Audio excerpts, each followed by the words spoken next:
ফুপু, এবারে যেখানে খুশি সেখানে আপনি থাকতে পারেন। এবারে তো আপনারই। আমি বাড়ি চাই না রে। তুই আমাকে যে ভালোবাসা দিয়েছিস, আমৃত্যু আমি সে ভালোবাসাটা চাই, বাড়ি চাই না।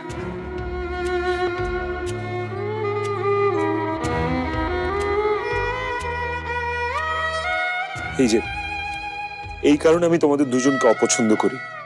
তোমরা না কথায় কথায় কাঁদিয়ে দাও।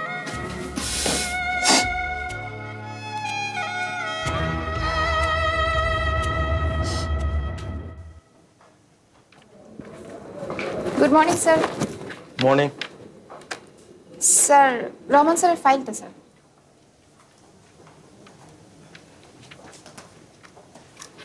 স্যার আমি তাহলে আসি স্যার। ঠিক আছে।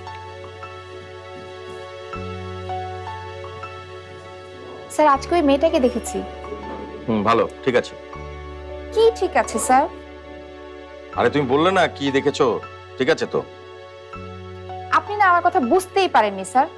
আচ্ছা ঠিক আছে, পরে কথা বলবো। স্যার মেয়েটা না আসলে অনেক মুডি। আমি এত করে বললাম যে আপনি এত ভালো গেয়েছেন, কোনো কথাই বললো না।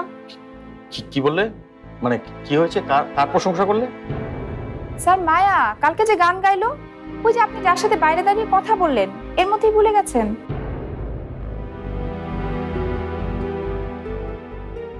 মায়া? তার সঙ্গে কোথায় তোমার দেখা হয়েছে? কোন এলাকায়? পার্কে স্যার, আমি যে পার্কে মর্নিং ওয়াকে যাই।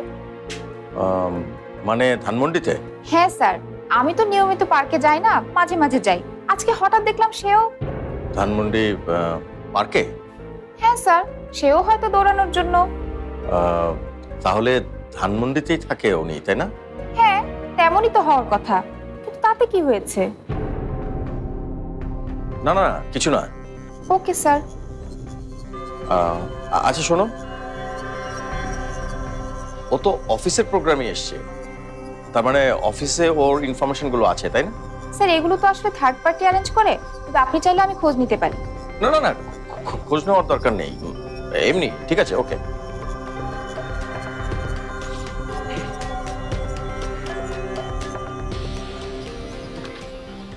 জেনি। জি স্যার। শোনো, ওই মৌ, মানে ওই মায়া, মানে মায়া সম্পর্কে অফিসে যে ইনফরমেশন আছে সেগুলো কি আমাকে একটু দেয়া যাবে? Okay sir. আর শোনো শোনো শোনো স্যার আমি যে ইনফরমেশন গুলো চাইছি সেটা